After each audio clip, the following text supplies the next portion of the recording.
तो बिल्कुल अब बात कर लेते हैं हैदराबाद लोकसभा सीट की, जहां पर मुकाबला जो है वो दिलचस्प होता हुआ नजर आ रहा है। देश भर की कुछ ऐसी सीट हो चुकी है जहां मुकाबला दिलचस्प हो रहा है और देश भर की नजरें उस सीट पर है। उन्हीं में से एक है हैदराबाद सीट, जहां पर माधवी लता बीजेपी की प्रत्याशी हैं। तो वकील असदुद्दीन ओवैसी के खिलाफ अब कांग्रेस के लिए मुस्लिम प्रत्याशी को चुनाव मैदान में उतार दिया है, यानी मुकाबला जो है वो अब और ज्यादा दिलचस्प होता हुआ नजर आने वाला है। मोहम्मद वलीउल्लाह समीर को कांग्रेस ने टिकट दिया है। ओवैसी के लिए इस बार कांटे का मुकाबला नजर आ रहा है। एआईएमआईएम चीफ असदुद्दीन ओवैसी यहां चुनाव मैदान में उतरे हुए हैं। तो वहीं अगर बात की जाए माधवी लता, तो बीजेपी की तरफ से ताल ठोक रखी है और माधवी लता के उतरने के बाद यहां मुकाबला बहुत ज्यादा दिलचस्प और कांटे की टक्कर नजर आ रही थी। लेकिन अब कांग्रेस ने यहां एक मुस्लिम कैंडिडेट को चुनाव मैदान में उतार दिया, जिससे असदुद्दीन ओवैसी की मुश्किलें और ज्यादा बढ़ती हुई नजर आने वाली है। तो यह अब त्रिकोणीय मुकाबला इस सीट पर होता हुआ दिखाई दे रहा है।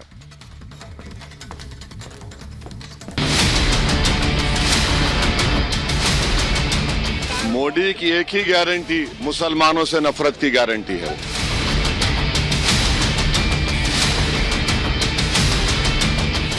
लोकसभा चुनाव को लेकर सभी पार्टियों की तरफ से जोरदार प्रचार किया जा रहा है। प्रचार के साथ साथ विवादित बयानों की भी झड़ी सी लग चुकी है।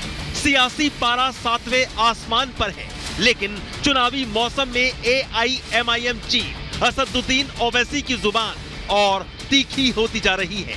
वोटों के ध्रुवीकरण के लिए असदुद्दीन ओवैसी अपने सारे दांवपेच आजमाने में जुटे हैं। बिहार के किशनगंज में भी ओवैसी यही करते और कहते दिखाई दी। ओवैसी ने एक बार फिर पीएम मोदी पर जहर उगल दिया। ओवैसी ने पीएम पर अपनी भड़ास निकालने की पूरी कोशिश की। इस दौरान एआईएमआईएम चीफ असदुद्दीन ओवैसी ने कहा कि पीएम मोदी की एक ही गारंटी है, मुसलमानों से नफरत की गारंटी।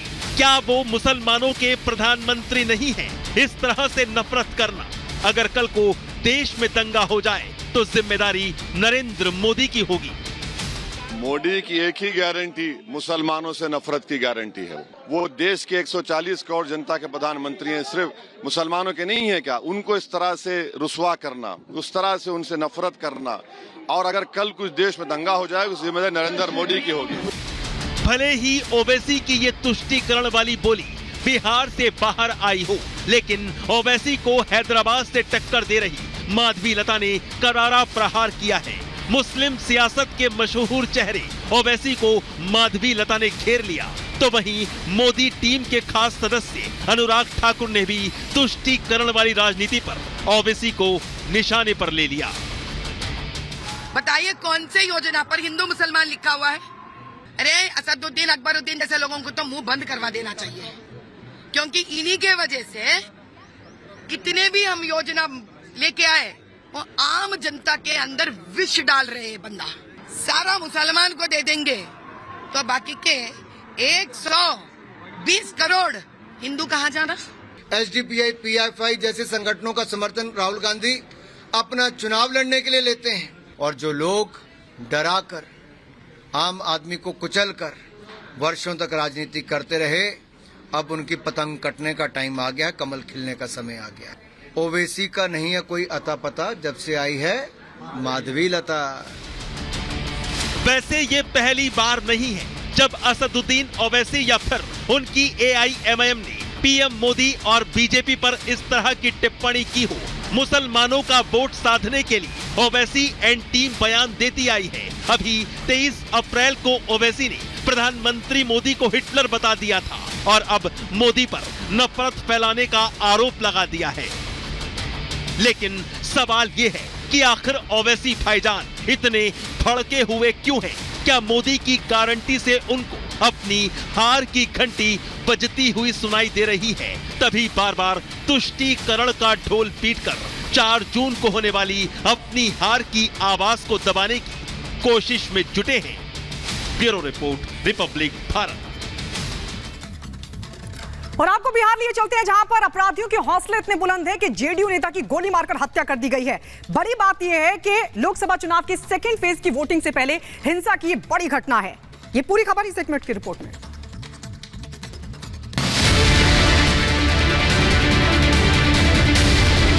बिहार में लोकसभा चुनाव के दूसरे चरण के मतदान से पहले हिंसा की बड़ी घटना सामने आई है। बुधवार रात जेडीयू नेता की गोली मारकर हत्या कर दी गई। घटना पटना के पुनपुन इलाके में हुई। हमले में सौरभ कुमार के साथ मौजूद शख्स को भी गोली लगी। घायल हालत में दोनों को अस्पताल में ले जाया गया, जहां डॉक्टर्स ने सौरभ कुमार को मृत घोषित कर दिया। जेडीयू नेता की हत्या के बाद समर्थकों में भारी गुस्सा है। आक्रोशित लोगों ने जमकर हंगामा भी किया। सौरभ कुमार अपने साथी के साथ आए हुए थे, तो वहां पर उनको लौटने के दौरान करीब 12:15 बजे मोटरसाइकिल सवार अज्ञात लोगों द्वारा गोली मार दिया गया। बता दें, घटना पुनपुन की है। सौरभ कुमार शादी समारोह से वापस लौट रहे थे। उसी समय बाइक सवार लोगों ने सौरभ कुमार पर हमला कर दिया। इतना ही नहीं, उनके साथी को भी गोली लगी। सौरभ कुमार के साथी का गंभीर हालत में इलाज चल रहा है। Bureau report, Republic Bharat.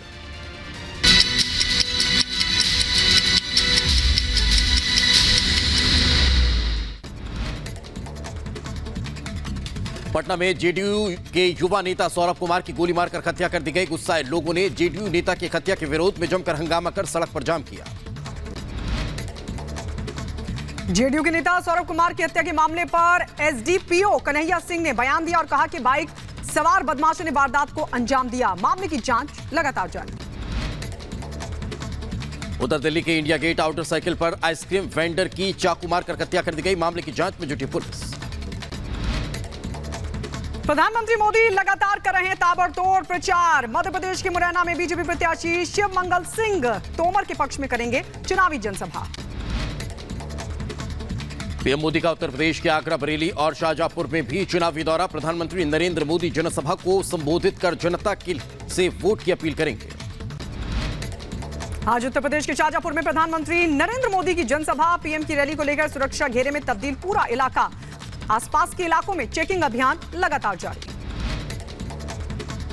केंद्रीय गृह मंत्री अमित शाह का आज ओडिशा और तेलंगाना का चुनावी दौरा। ओडिशा के बोलांगीर में शाह का एक सार्वजनिक बैठक संबोधित करने का भी कार्यक्रम। बीजेपी प्रत्याशी के पक्ष में वोट की करेंगे अपील। उधर तेलंगाना में भी गृह मंत्री चुनावी दौरा करेंगे। दोपहर 12:30 बजे मेंढक लोकसभा सीट पर चुनावी जनसभा को करेंगे संबोधित, जिसमें बोलंगीर में एक सार्वजनिक बैठक के बाद जनसभा को संबोधित करेंगे। वरिष्ठ पंजाब डे का प्रमुख और खालिस्तानी समर्थक अमृतपाल सिंह लोकसभा चुनाव लड़ सकता है। खबर है कि पंजाब की खडूर साहिब सीट से अमृतपाल निर्दलीय चुनाव लड़ने के लिए तैयारी कर रहा। और इस वक्त खालिस्तानी समर्थक आपको बता दें के तहत असम के डिब्रूगढ़ जेल में है बंद, जहां उसके वकील ने राजदेव सिंह ने उससे मुलाकात की और यह बताया जा रहा है कि उसे जेल में चुनाव लड़ने को लेकर चर्चा हुई है। भोजपुरी सुपरस्टार पवन सिंह के खिलाफ केस हुआ दर्ज। हरियाणा के रोहतास जिले में अभिनेता के खिलाफ 5 अलग अलग थानों में मामला दर्ज हुआ। पवन सिंह पर रोहतास में रोड शो के दौरान आचार संहिता के उल्लंघन का आरोप लगा।